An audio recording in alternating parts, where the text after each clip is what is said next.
guys, welcome back to this Julia's Journey in Smart Factory Design podcast. I'm your host, Julia Żywiecka, and today we are diving into something that truly sets Smart Factory Design apart, our global partnership model. Unlike traditional manufacturing companies that keep everything in-house, we've built an international network of trusted experts, collaborators, and solution providers. And that's what makes our design so powerful and flexible. From Asia to Europe to the US, we're building smart factories by connecting the right people in the right places with the right technologies. Joining me once again is our founder and CEO, Alexander Stepinski. Let's start with the structure behind this vision, Alex. We don't have many in house employees, but we work with global partners. Why did you choose this model? Well, so what we're trying to do is deliver smart factories to clients. And there's no one company that does that. And smart factories, this is like the leading edge of industrialization nowadays. And it's many years from now when a company will be able to do it all in-house on their own, if ever. So we work with the top suppliers globally in each sector of equipment that's required to build this integrated smart factory. And we're constantly evaluating new technologies, new suppliers, and we even help suppliers come to market. So inventors, we've done that a few times where I personally have helped inventors bring their products to market.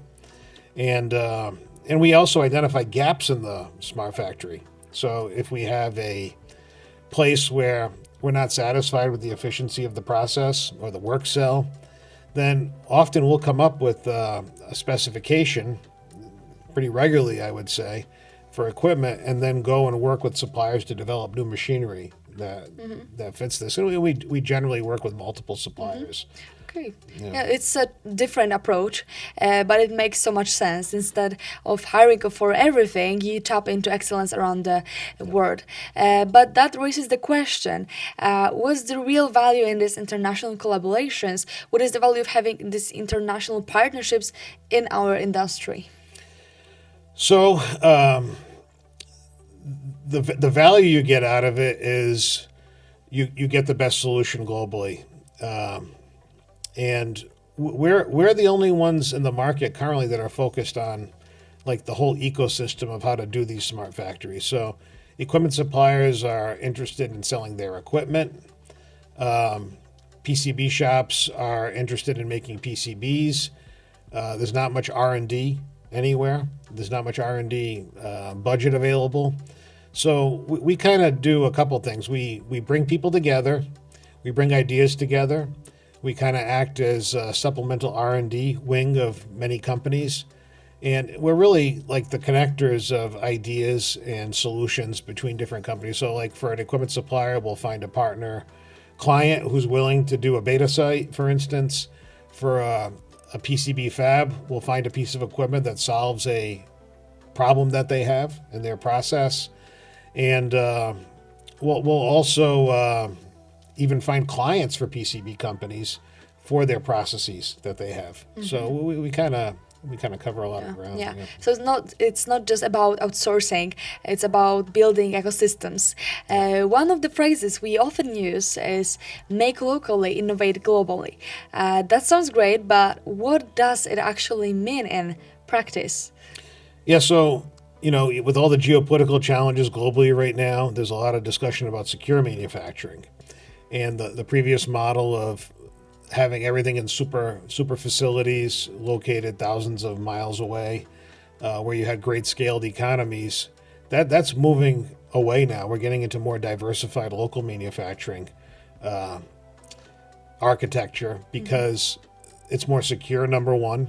And then it's also more sustainable. It's greener. So moving product globally with all the fossil fuels and CO2 that you generate from all this, that's also not desirable. So this is a big topic. I love that, like combining global brain power with local execution. Yeah.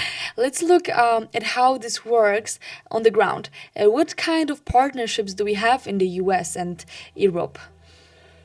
So we work with equipment suppliers in each region. We're always trying to promote making locally near the PCB shop, so there's local support. So there's different levels of this that have changed over the years. I mean, I've personally brought a lot of equipment suppliers into the U.S. market, particularly. I'm also doing similar things now in Asia, bringing European suppliers into the Asian market and Asian suppliers into the U.S. market. So a lot of interconnecting is happening there on the supplier side. On the PCB fab side, we work primarily with companies that are investor backed or large OEMs who are interested in bringing product in house or bringing a new product to market. That's typically our target client, where we add the most value, because these are typically heavy lifts. So when somebody wants to bring something onshore, most of the time they're trying to do it better than their current supplier. So that's where we add a lot of value, is we go and we look at how it's done and we give an optimized process recommendation. And so far we have not come up with a business plan that didn't result in at least a 30% savings on what they were doing previously. And then on the other end, we're looking at new products. So we industrialize new products for companies. Sometimes it's a totally new product. Sometimes it's just scaling up something that's already been proven at some level. So in this area as well, we provide a unique value. So with the experience we have, we're able to do this very quickly. We found we save time. So time is money, and often we make the process a little bit better when we're doing a mass production optimization, but really we're saving time. So instead of somebody waiting 5 years to figure this out by trial and error, we can do it in weeks, months. And there's Asia, a region that's rapidly advancing and producing at scale. So what's happening on that side? In Asia, you see, we had this China plus one policy for a while, where people were building factories in Southeast Asia. And with all the flux and the tariff policies from the U.S., this is changing a little bit. You see some retraction back into China for new investments right now. Things are still happening in Southeast Asia. It's just, it seems the pace is slowing the past just few weeks, the past 8 weeks or so. But Asia remains the place to be for our industry. They have a different system. So I mean, in China, it's 12 hours a day, 6 days a week, live at the factory. So 2 people can cover a job over the course of a 7-day work week, basically. And in the U.S. and Europe, you need 4 to 5 people to do the same role, and it's much more expensive. So this drives Asia to remain dominant in the market because of cost reasons. So we are truly working across time zones and continents. Can you share some real world results, projects where this global model made a measurable impact? Yeah, so every project we've done what I call the word is exaptation. So exaptation is when you're taking an idea from a different industry or a different region, and then applying it to a solution that you're presented with. And so we do a combination of exaptation, and then we adapt the exaptation for the local solution. And whenever we do this, and all our projects have some level of this, we get pretty good returns by connecting the dots. And one of the big reasons for this is that every region's a silo. Okay, so the U.S. is a silo for many things, many aspects. So, and what are those aspects? So the U.S. has a given set of equipment suppliers, and they have reps in place that represent overseas suppliers. But because the U.S. is such a small market, and same with Europe, actually, the interest level of the overseas suppliers is low. And so the rep, and there's not enough business for the reps to constantly travel and see what's new going on and checking references. So it turns out that the new equipment that comes from overseas to the U.S. or Europe tends to be tends to be a few-year-old technology. So we are so focused on looking at solutions globally that we can short circuit Yeah. a few years of technology for folks. And in Asia, it's turned out to be the same way now. Even though Asia was the big market, a lot of the equipment that we've been working with in the US and Europe to reindustrialize the US is now very interesting to the Asian market. Yeah, So, yeah, that's impressive, and it really proves that this model isn't just theoretical. But I'm guessing that working across so many cultures and time zones must come with its own set of challenges. So, what's the biggest challenge of working across different continents, and how do we handle it? so it's not easy, and this is why we have such silos, I would say, in each region. How do we handle it? We handle it by traveling a lot and bundling our travel, being as efficient as we can be with our travel. I would say that we visit every region every month, Yeah. every 6 weeks.